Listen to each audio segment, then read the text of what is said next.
Joining me now, without further ado, and with much fanfare, is the lovely and talented Alison Gordon, CEO of 48 North. Alison! Woo!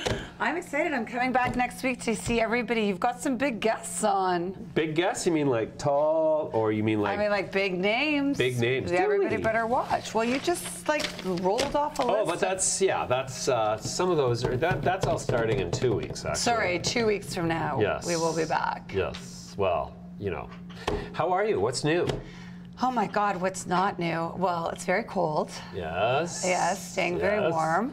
Everything's going really well. I just saw you out in Vancouver. I thought that was all very interesting. The Canaccord Genuity Investor Day. Yes, with the U.S. companies. You asked a very pertinent and troubling question of a certain company that I really enjoyed hearing you ask. I saw you smiling. And that was surrounding the quality of outdoor grown and the ability of outdoor to yield on a similar scale with indoor operations, if I'm not mistaken. Yeah, well, I mean, I think that what that person was talking about with their company was one of their large facilities that ultimately, when it's fully functioning and everything's going well, I think they had said that they would be growing for about 90 cents a gram. Was that around what they were saying?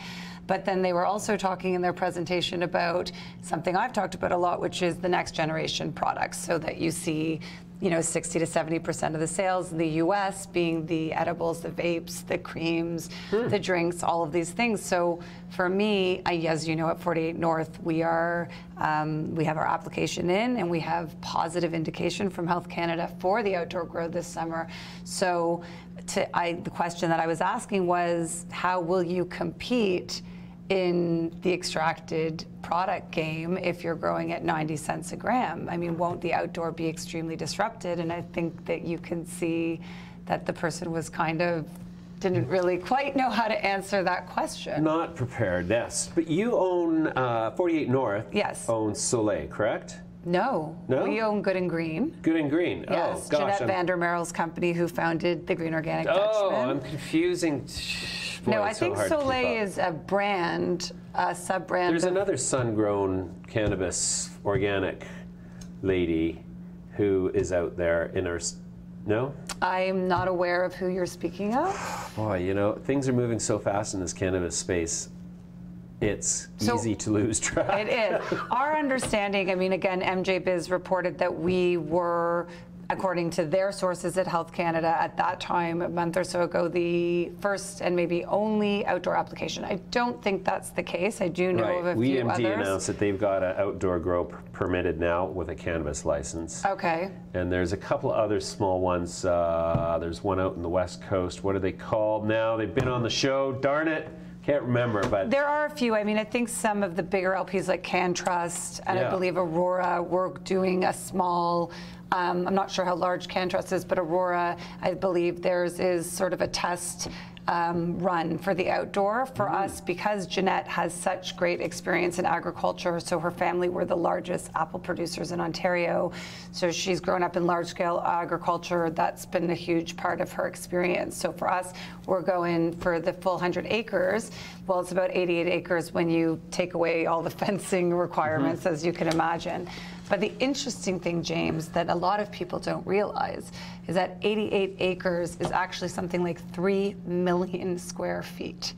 So really, you're talking about an organic farm that we purchased for $1.5 million. The operating costs aren't extensive in any way, and we will get 40,000 kilos off that farm. So outdoor will change everything in Canada. So will that outdoor product be available in the cannabis stores, the government cannabis stores on a recreational basis, or is it more geared for the extracted medical extraction? Right. So it will. What we are modeling out is 10% of the grow for flower, and that's very conservative. I mean, I think you and I've discussed before what some of the product has looked like that we've gotten from some of the provinces, and doesn't look so dissimilar from outdoor. That's my way of saying that.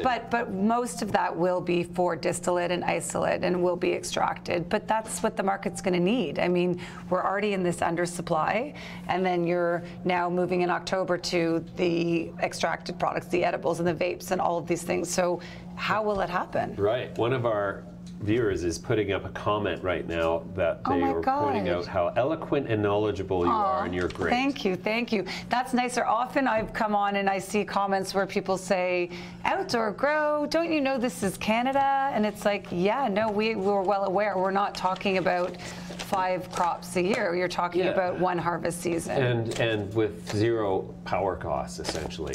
Right. I mean, cannabis is meant to be grown outdoor, and you and I've talked about organic as well, which is really important.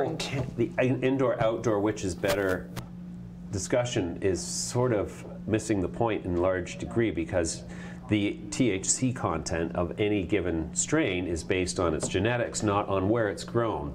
Well, I don't know if that's true. I mean, I think when you grow indoor and you can really control the environment, you can get higher levels of THC out of the genetics, right? So how a genetic expresses itself, if you and I grew from the same sort of seed family, we're not going to grow it the same way. We're not going to have the same results, right? And that's why you see the LPs have been selling each other genetics since the beginning of this program, but you don't see every LP having the exact same results. So indoor does allow for more controlled environment, but when we talk about taking the crop and extracting from it into the molecular level, then, you know, again, yes, you might need more of the outdoor plant to get what you would get from the indoor, but when you're growing at 3 cents a gram versus, you know, 90 cents, $1, $1.50, whatever it costs to grow indoor, it just does not make sense to use that product for your edibles and your vapes and your topicals or any of those things. Right. What about the biosynthetics? Whoa, you always bring this up. Well, I love that discussion because, I mean, it's like... How have you seen, and I always ask you this, that done on a mass scale at a cost-effective price? Because my understanding, yes. Not as of yet, Alison. Okay. Not as of yet. So yes, you're right. I guess if that comes around, but my understanding is for 30 years, people have been trying to do that, and they have not been able to do it in a cost-efficient way. That's... Again, I'm not going to say this is my area of expertise, right. But I don't know if you've seen anybody do it in a mass way, right? As opposed to just a small... No, it's just been done, well, it's been being done on an ever larger scale at 2 locations I'm aware of. And the costs? Well, the costs are obviously high because they're in the sort of development phase, so it's not like there's a commercial biosynthetic source of either THC or CBDs out there yet. However, the companies that have invested in them are, you know, not guys to throw around money lightly. And so I would be surprised, given the success that BioPharm has had with growing insulin on genetically modified yeast, that they don't replicate the process over time. And whereas they may have been working on it for 30 years, with cannabis only really being legal for the last 2 years, they haven't had much runway.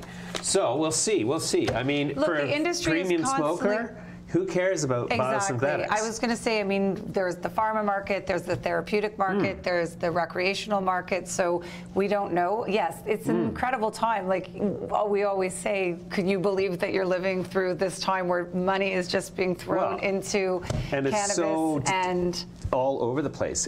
But we need you to come. Like, I just see the photo shoot with you with all the big trees outdoor. Like, it's just rolling around in the trees. This weekend, I'm setting up my 4-pod indoor hydroponic grow. Are you really? My seedlings are ready for transplant. Okay. I've got. What are you growing? Well, right now, I've got, so I've got a bunch of clones, and I've got, now technically breaking the law because they're clones, but I'm going to obviously kill all but 4. I've got 2 Granny's Medicine, which is a CBD THC. Okay, 1-to-1, right. Not quite 1-to-1. I think it's 20 milligrams THC, or 20% THC, 18% CBD. And then there's Black Rhino, which is all THC. Early Skunk, which is also an indica dominant, THC dominant indica. And then the other one's called Granny's Medicine. And it's 6 to 9% THC, 6 to 9% CBD. Okay. So which I'm growing because this is, for me, a very lightweight cannabis. You're basically going to become an LP. I mean, it's actually quite interesting. No, it's really interesting because for the farm, we've been looking at which genetics. As you said, genetics are important. I didn't want to give the impression that the genetics aren't important. I just mean to say that how you grow it, it will express itself differently. But thinking about what genetics you are going to grow outdoor, like obviously we have a strong history of outdoor grow in the black market in Canada, but there really is only a few areas in Canada that cannabis can grow really well. So our farm's in southwestern Ontario, and that's what they call the banana belt. So anywhere where you see people have grown more of the tropical fruits.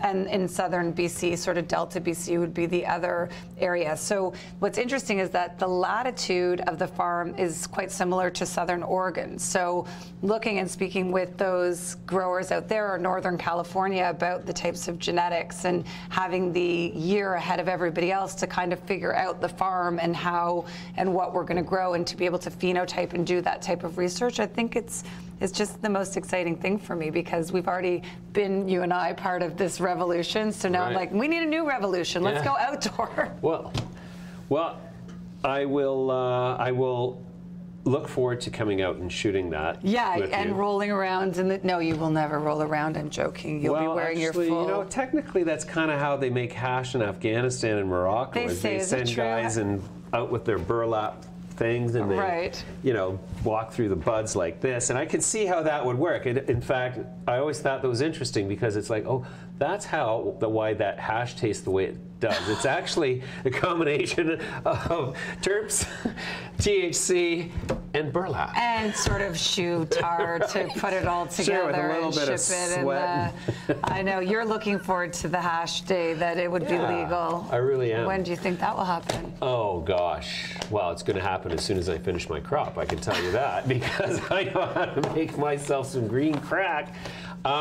What are your big catalysts that are unfolding right now for 48 North? Well, definitely the farm is a huge, huge one. Obviously, that would be a big game changer for us. So we have the Good and Green facility indoor, and we have our Dalshan facility indoor. So between those two, we can do about 4,500 kilos. So bringing in another 40,000 will be very big. But we're also working on product development because this is what we've been waiting for, is October, being able to get really interesting, great products out there into the market. So I don't know if you're excited, but I am, that we're finally going to be able to have. I can't wait to try your product. I know. In fact, this weekend I'm having a small gathering at my house, which I'm going to send you an invite for. Okay, please do. And we're going to sample 12 varieties of OCS sourced cannabis. Okay. That I just took delivery of, and there's going to be a variety of methods for consuming it. Mostly restricted to smoking because we didn't have time to make any edibles, and I didn't want anybody spending the night. So I thought no edibles. But for you, are you more of a, do you use flower, or would you prefer to consume another way that you'll be able to? No, I don't do edibles because the unreliability and unpredictability of the onset and offset time. But as we develop those products and you can know dosage and be more certain, do you think that the other thing I don't like about the oral consumption of it is it tends to be more of a body stone, and I like to live exclusively in my head.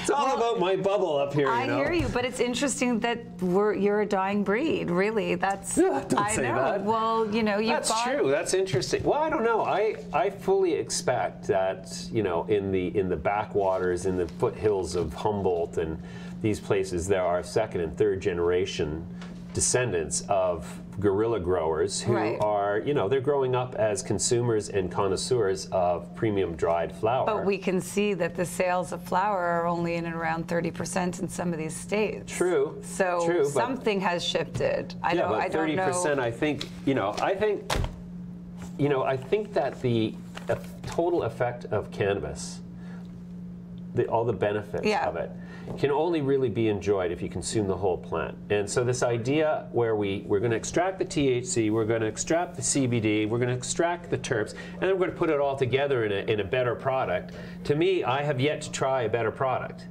Well, I have my friend Mark Richardson, Bubble Man, who always says smoking the flower is like eating the pizza box. Because really, if you take the resin off the plant, obviously you're talking about maybe a whole plant extraction, then you're getting all of the medicine, all of the benefits are there, not necessarily just on the leaf. So you'll have to talk to him about that. I will be happy to. I'm going to please extend the invitation to him so we can have that debate. But you know, I would counter that with, you know, you can get a lot of the benefits from carrots from consuming carrot juice, but if you eat carrots, there's so much more.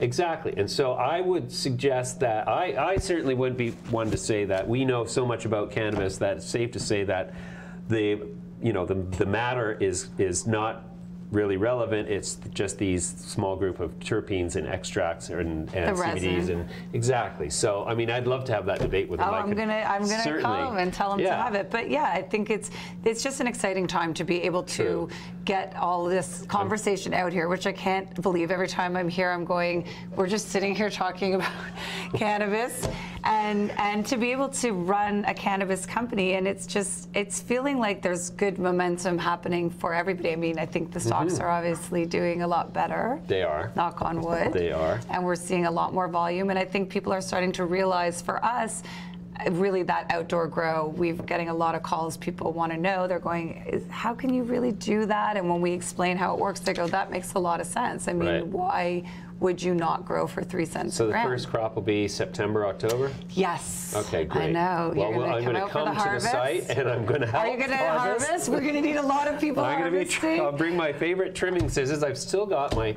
trimming scissors from the 80s and 90s that I put in a briefcase just because it was like they were my best scissors. They never got dull. They never got too gummed up. And you got them forever? And I've still got them. Okay, well, bring them up, because one of my favorite things to do up at our facility, Dalshan, is to trim. So, you know, we all, you know, go and be part of the harvest from time to time. And to me, it's just so relaxing to sit there and you have the whole plant, and then you have a bin, and then suddenly the bin's full. It's like, you know. All right, we'll be looking forward to that this year. Alison, we're going to leave it there for now. Thank you very much.